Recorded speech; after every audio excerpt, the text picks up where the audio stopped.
Watch out! There's a group of fireworks hotshots who call themselves GFA Pyro. I love when my guys get excited. I get to blow stuff out for fun. They're a small company. To be number one, they're going to have to blow away the competition. One explosion at a time. This time on Pyros. The biggest fireworks competition in the world takes our Pyros on a wild ride. We got people from the public in between the two ramps. And when GFA battles on the international stage, the gloves come off. I'm going to make sure that they lose points.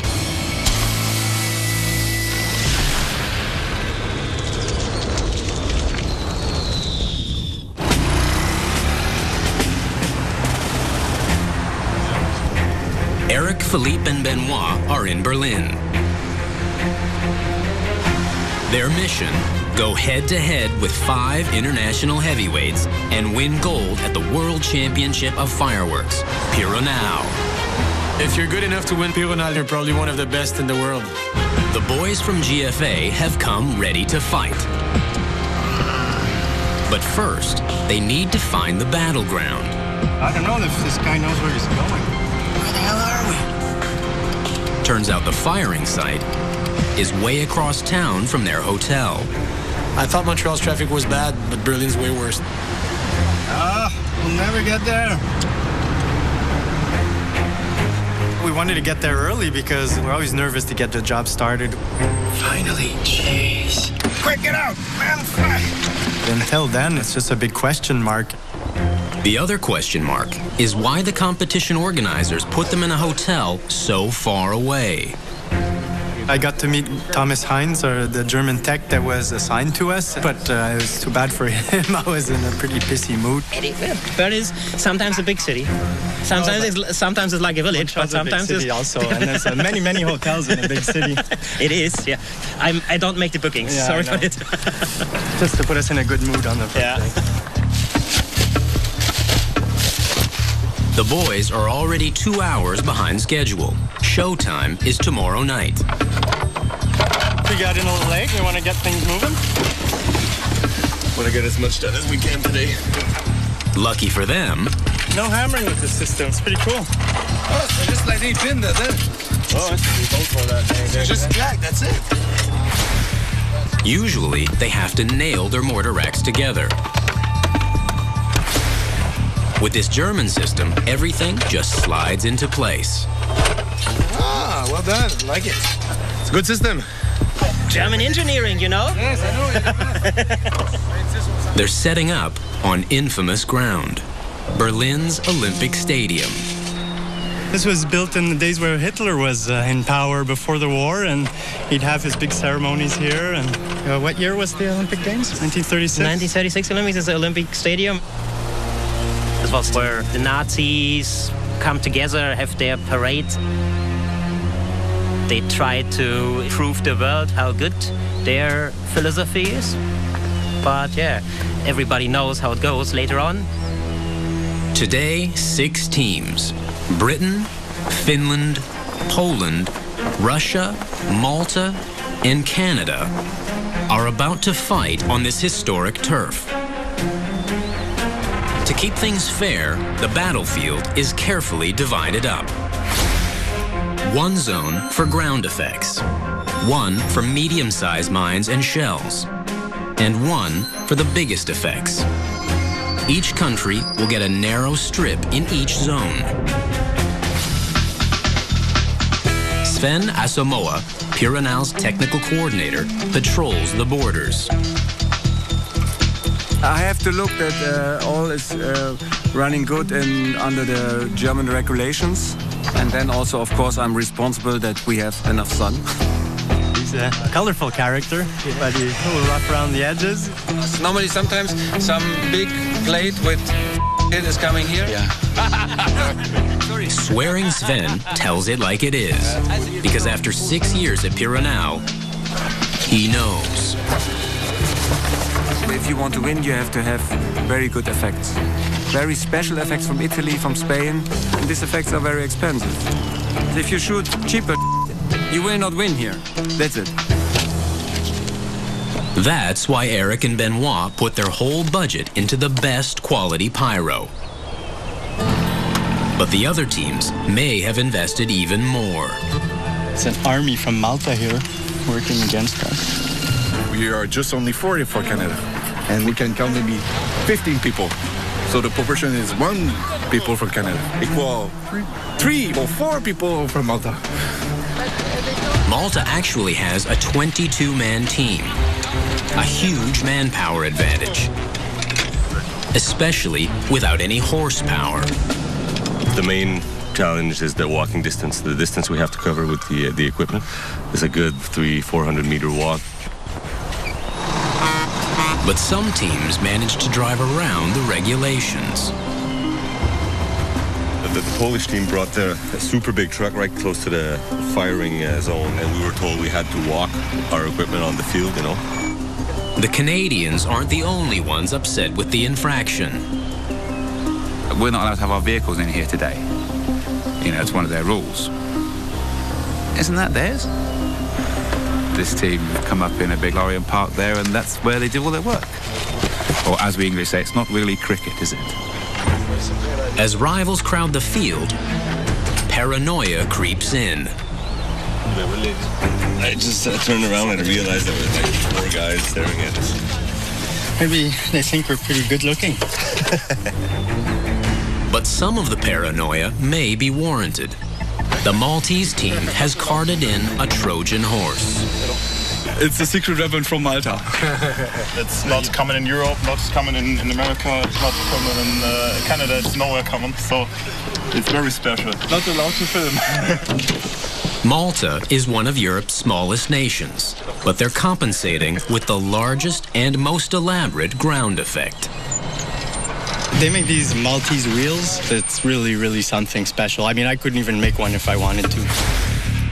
The Maltese wheel is a complex mechanical set piece. An electric motor turns 4 axles with spokes arranged in a big wheel. Rocket-type effects called gerbs attached to the moving parts create a giant burning 3-dimensional kaleidoscope.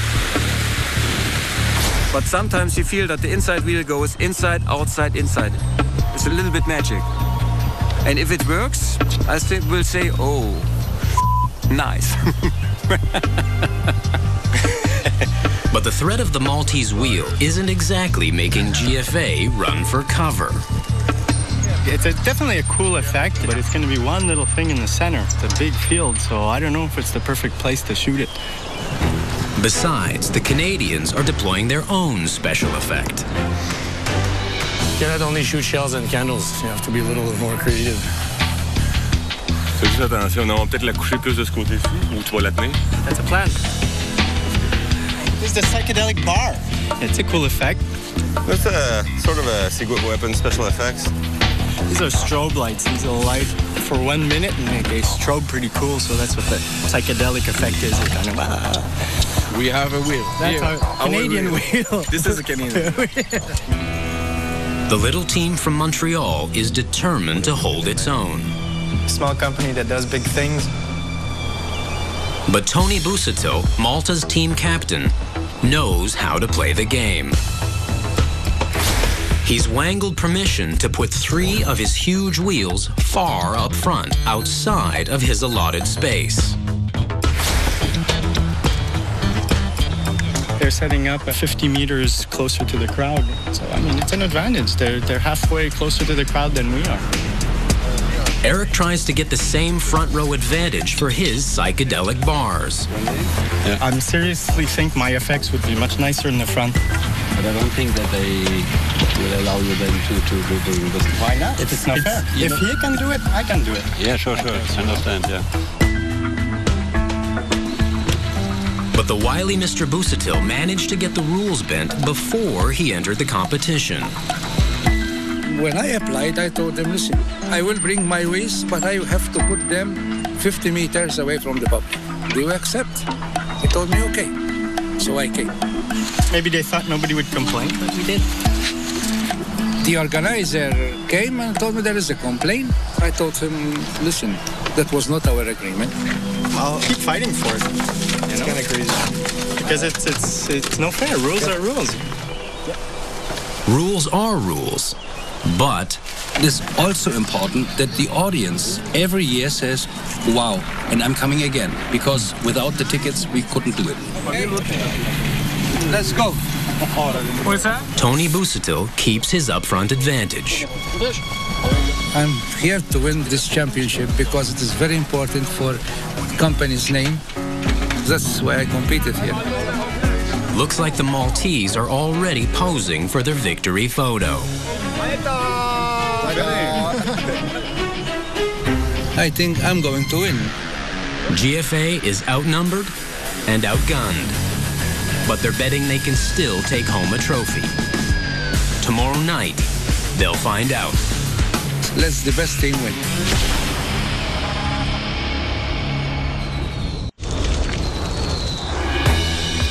The boys from GFA are locked in battle with 5 other teams at the World Pyro Musical Championship in Berlin. Here we are. Oh, yeah. Pyronal. It's day 2, show day. Yeah, today's D-Day. Getting close to the end. Eric's wounds are still fresh from yesterday's conflict. Team Malta erected 3 of their secret weapons inside the no pyro zone and got away with it. Malta, out of all the teams, they're definitely the most aggressive. But there are 4 other armies in this war. The battlefield is filling up with pyro, carefully laid out by the British, the Finns, and the Poles. The Russians, though, are still hunkered down in a bunker on the Eastern Front. You don't see them on the field, but the work's being done out there. Suddenly, the Russian army charges into action. Instead of complicated wheels and multi-burst shells, they deploy hundreds of single-shot ground effects along their front line. They have lots and lots and lots of small effects because you're putting all your efforts into showing the jury that you can synchronize well with music. The Polish team seems to be doing the same. Eric thought this war would be fought in the air, but it may be won or lost on the ground.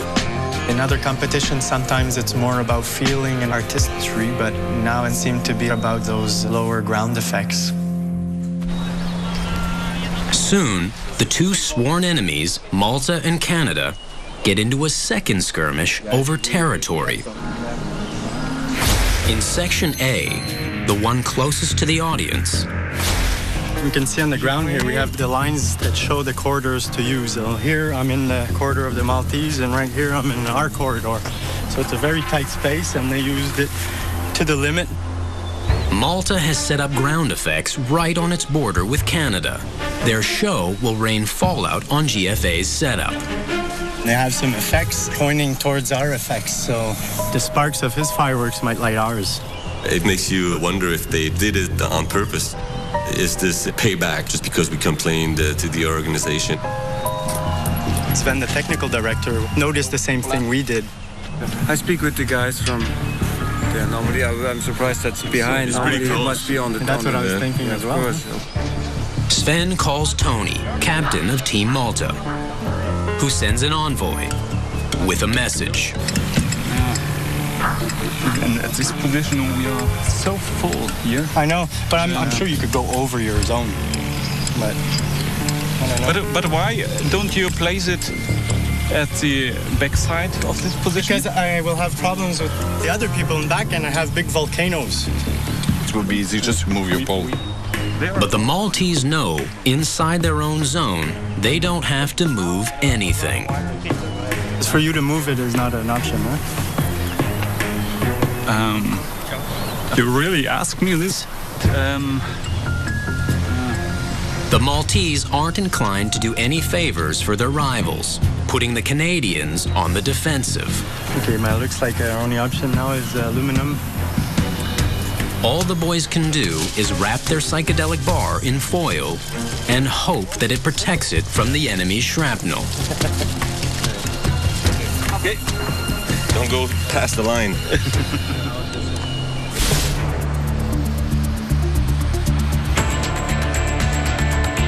Showtime nears, and over 30,000 people fill the stands.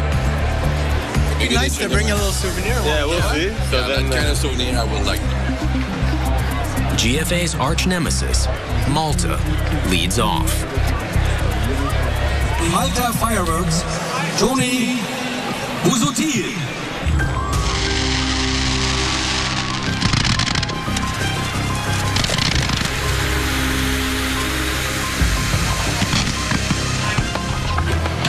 something wrong with the left side is not working.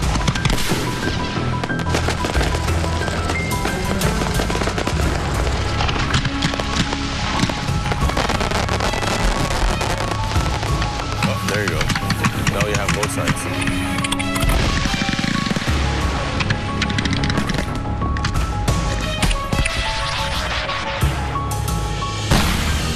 I was really curious to see those Maltese wheels light up, to see how the crowd would react.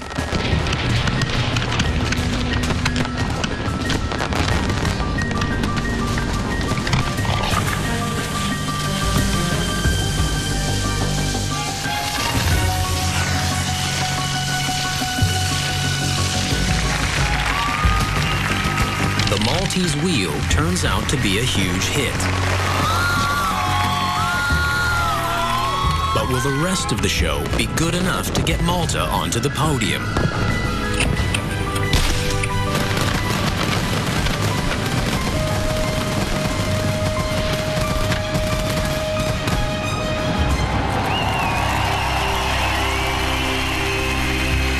I thought it was a good show, you know, completely different from our show, so really hard to compare. Tony gave it his best shot. The Russians are on deck with their intimidating armory of single-shot effects. We've just heard over the radio that they've been having problems with their firing system. That's not too good for them, no.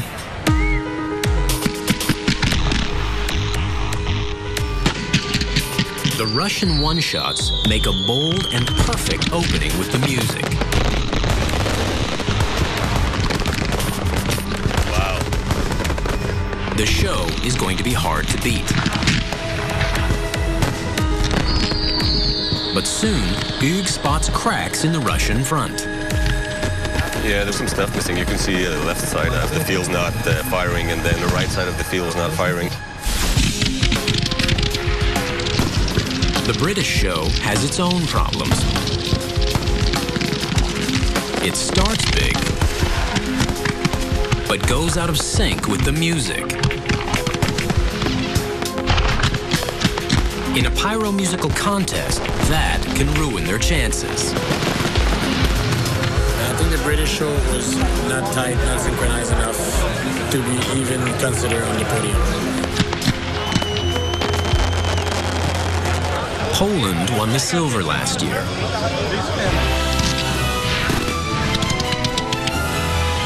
They're back with a vengeance.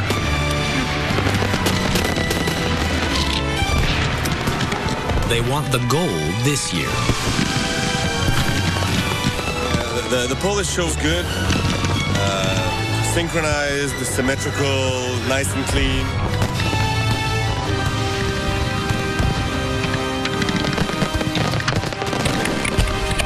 The Polish finale is the most spectacular yet.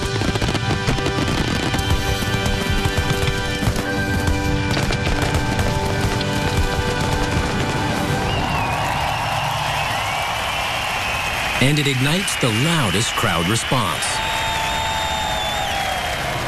Nice product. Good show. Now, Canada has got to follow that performance. From our point, we are okay, yeah? I'm ready to shoot. Okay. For GFA, it all comes down to the next 15 minutes. Okay, nobody step on those wires, otherwise I get crazy, man. adrenaline is at its maximum. This is it. This is what we work for. Aus Kanada, die grote vuurwerkshows.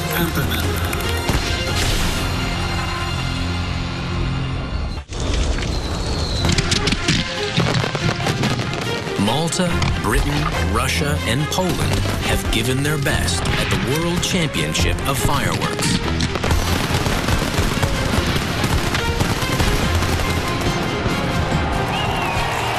GFA is next. I'm ready to shoot. Okay. Sven für Thomas. Von unserer Seite ist okay. A good showing tonight could catapult GFA into the big leagues. After the Maltese show, we were pretty confident GFA could have a really good chance to be in the first three position. Aus Kanada, die grote vuurwerkshows.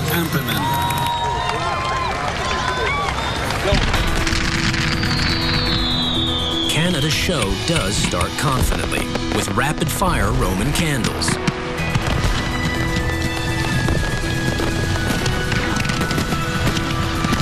And margarita shells with silver whirlwinds. Looking good, I like it.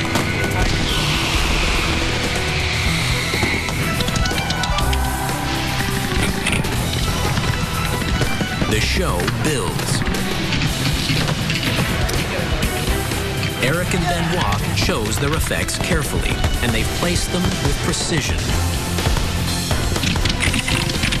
The psychedelic bars frame the finale.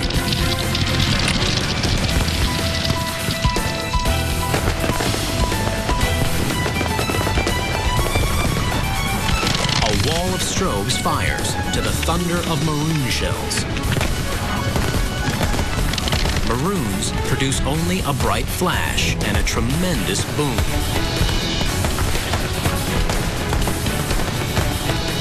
No other team has shot anything like them.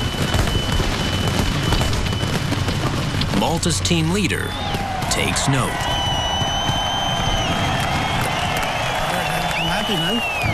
Good job.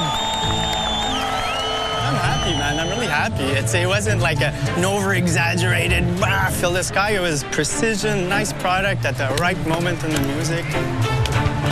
I think we're in it for sure. We had close to a perfect fire, so really happy with the way it turned out. Malta fired their show first, but Tony Busatil still has one more shot. And he's got GFA in his sights. They have used something which they were not supposed to use. We call them maroons, which makes a big bang, like a bomb, boom, boom, boom. So we have to see about it. Yeah. Tony lodges a complaint with the officials, but GFA still doesn't know they may have shot themselves in the foot. Now we can relax and have fun. Last is the team from Finland.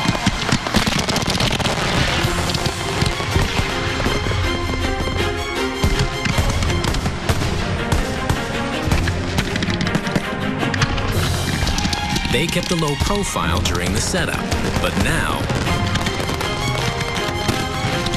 Never heard of Finland and fireworks, never heard of this company.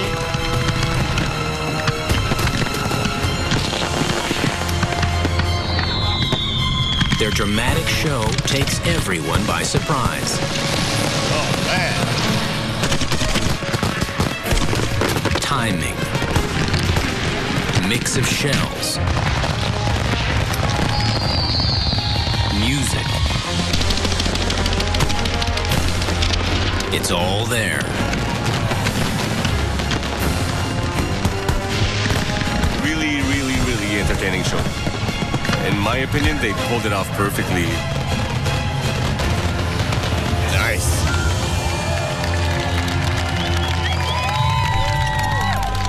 I'm super impressed. I watched the show and I went, ouch.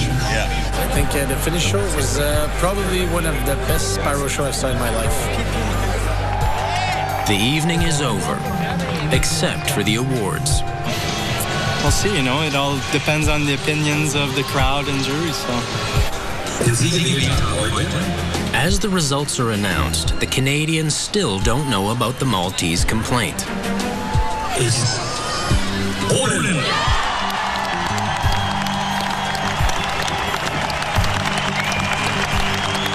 5 geht an Pyros, Finnland. Für Bronze ist es bekannt. Und das ist Russland.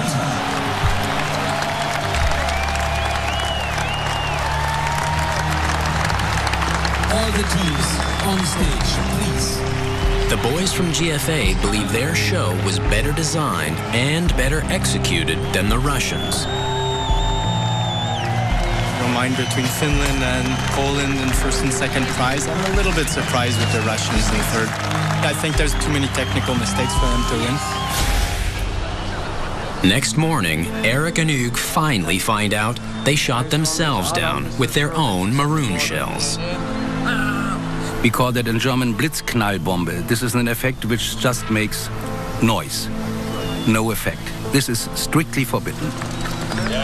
GFA misread the rules.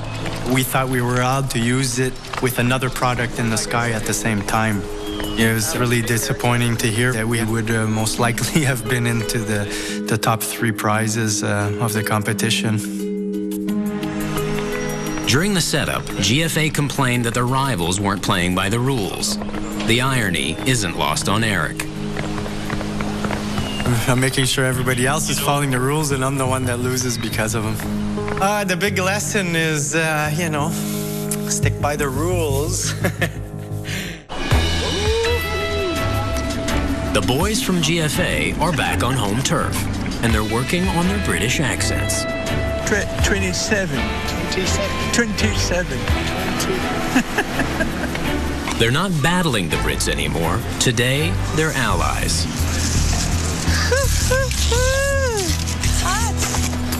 It's international diplomacy, Pyro style, orchestrated by the boss, Mode Frittato.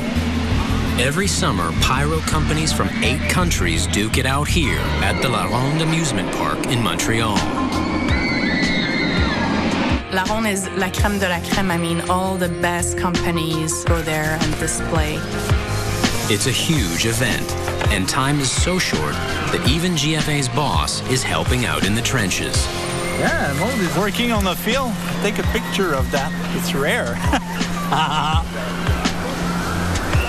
I chose my ramp, you know, more shade in this one. 30 to 24. Tomorrow night is Britain's show, and Mode's brought her team to help out, to pay back a favor.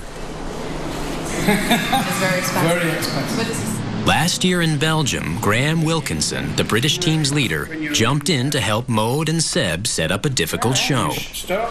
You just plug it in, you press the button. I want one like that. You can forget it here if you want.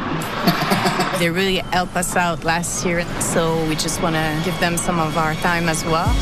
You know, in this industry, it's important sometimes to pay back your friend. Otherwise, you have only enemy. At this venue, even seasoned competitors like Graham are glad to get any help they can. La Ronde is a monster of an amusement park with its own amphitheater custom built for fireworks. Starting with a permanent control booth right above the viewing stands. But you can't just run your wires all over the ground here. A network of permanent underground cables runs from the control booth beneath a pond to a central hub. From there, they run to 2 floating launch sites made for Roman candles, volcanoes, and water effects. Another position for rockets and flying saucers. And a 4th for the heavy artillery. La Ronde is a high-tech pyro shooting gallery. But it doesn't come with an instruction manual. How's it going? It's a nightmare. It's a nightmare. Graham has lucked into the best helping hand he could ever hope for. The La Ronde fireworks site was Maude's playground when she was a kid. I kind of grew up surrounded by fireworks, actually. My father is the initiator of this competition here in Montreal 27 years ago. Maude was drawn into the world of pyro by her father's early work. and she was quickly hooked. I guess we have black powder running in our bloods now. Today, she runs GFA. Hello there. All the big shells are loaded? No, just 10. Graham's team has invested heavily in this show. Over 10,000 effects. I guess Graham wanted to impress the crowds. The British show is 6 times the size of most. It takes like 3 days to set up, and there's more than 20 people working on site. Around is one of the biggest competition in the world. Maud and Philippe make a tight team, even under pressure, and they should. They've known each other for half a lifetime. We did a lot of shows together, actually. Hundreds? Yes, hundreds of shows together. Yeah, we were roommates 14 years ago. And we were roommates. Was it? Yeah. It's not that long, huh? After working so much together and spending too much time together, at one point we were like, no more. Actually, she wanted something more, and I said no.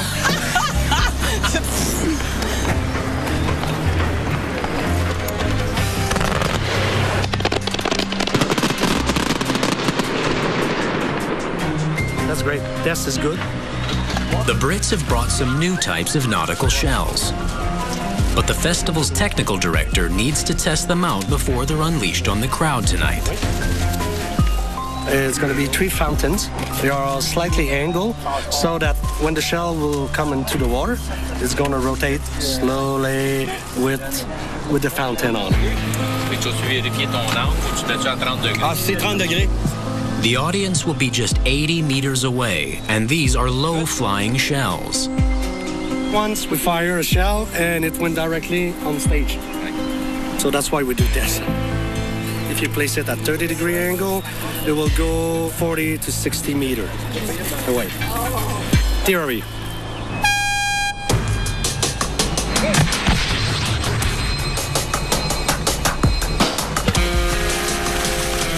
Yes, it's working perfectly. The distance is great. In the daytime, it's not that good, but normally at night, it's wonderful. It's late afternoon, and it's been a long slog under a blistering sun. 20. But the work is getting done. Working with British always involve having a beer afterwards. Very, very hot. It's like the desert. I have sand all around me. Yeah, I have sand everywhere. Every orifice.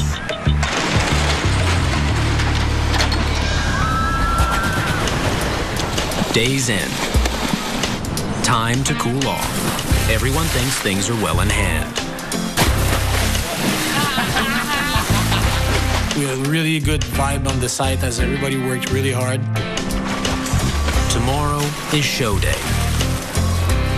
And when we left the site, the sky looked clear. We thought we were safe for the night. Philippe has just the spot for dinner. I invited all the crew to my restaurant. Brut is Philippe's new business venture and a new passion that is competing with his old love, Pyro. Okay, let's go, Phil. Come on. Thank you. I've known Philip for a long time, and I would hate it if he didn't have time for doing pyro anymore. But while his friends enjoy the ambiance inside, all hell has broken loose outside. Nice.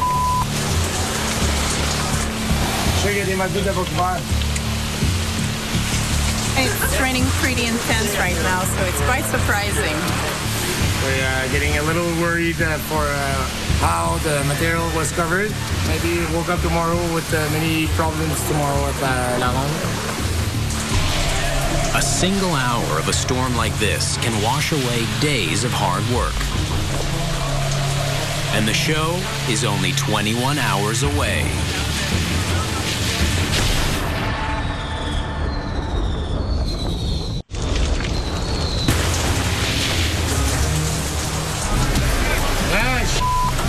Less than 24 hours before showtime at a huge fireworks competition, a surprise thunderstorm threatens to wash GFA's work down the drain.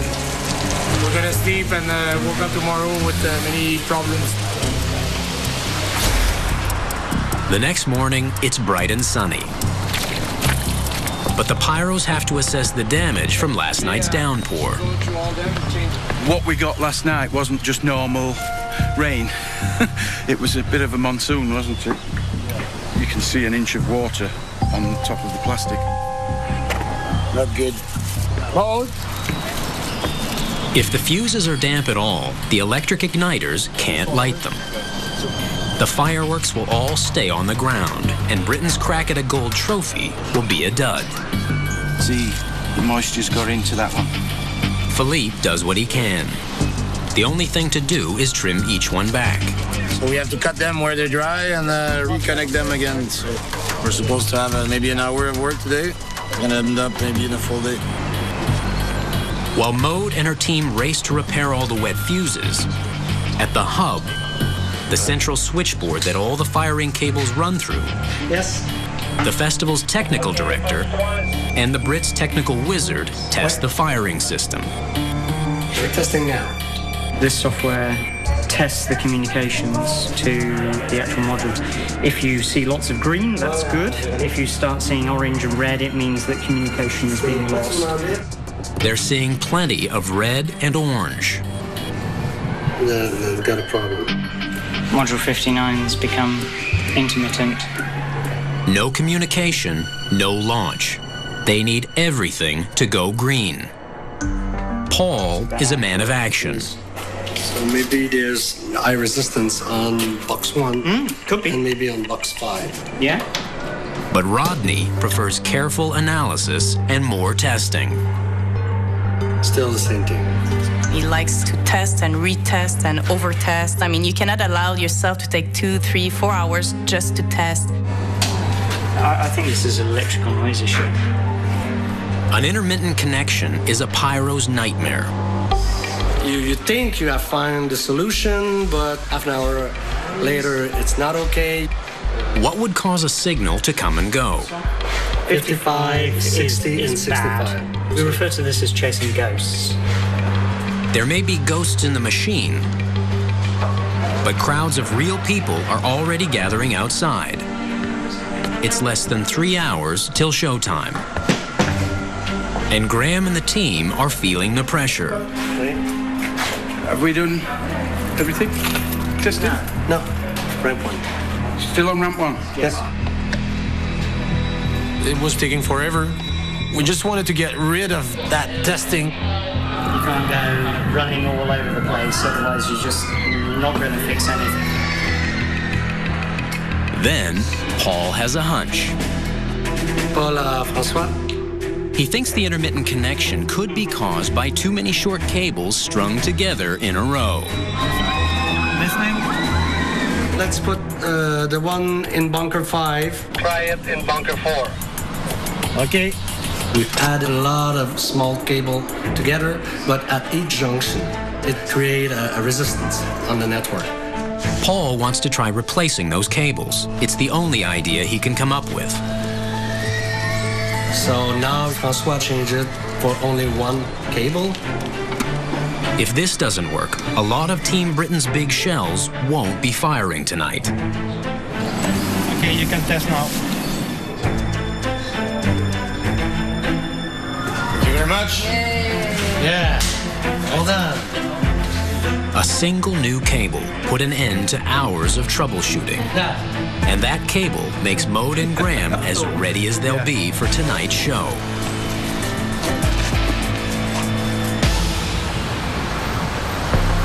As night falls, the police turn the bridge into a viewing gallery.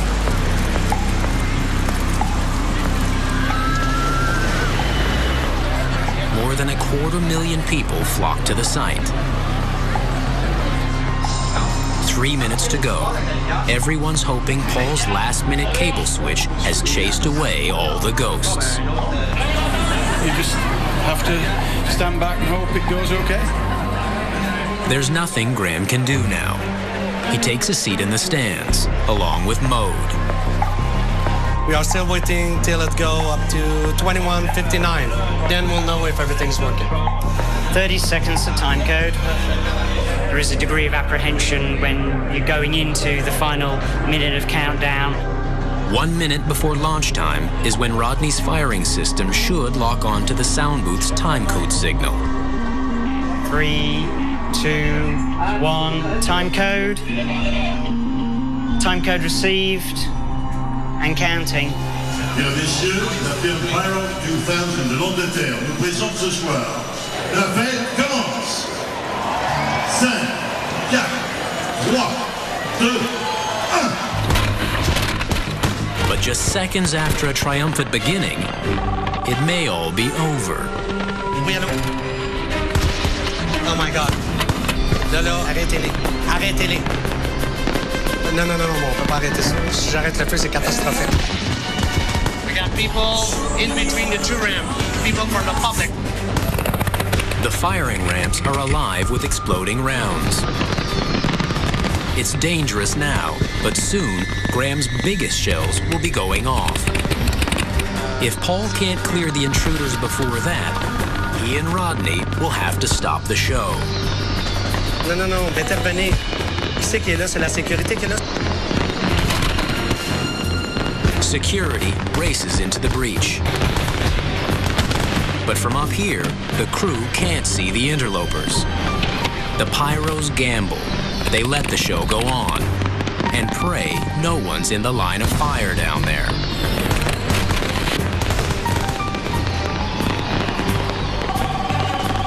Oui, allô? C'est beau, ça a l'air, ils ont réussi à prendre des personnes. Right, okay. The ramps are clear. Rodney can take his hand off the kill switch.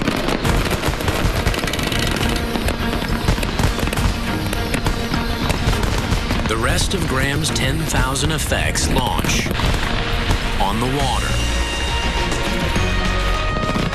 The water ballet. Off the ramps. And deep into the sky.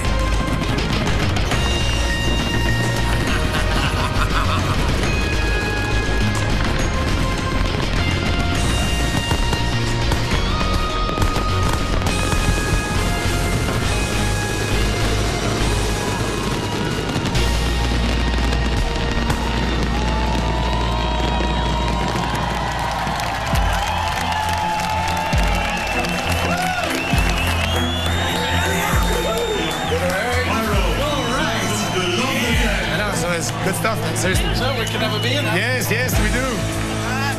One day, I would love to win this competition. There's still a place on my desk for the gold trophy, eventually. Maude has done her bit to keep her dad's legacy alive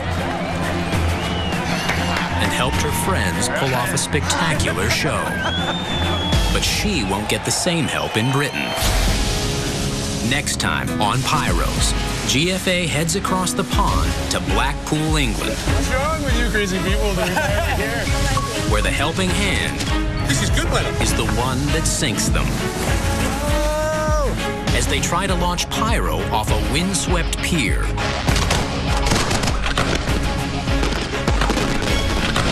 I don't hear the music.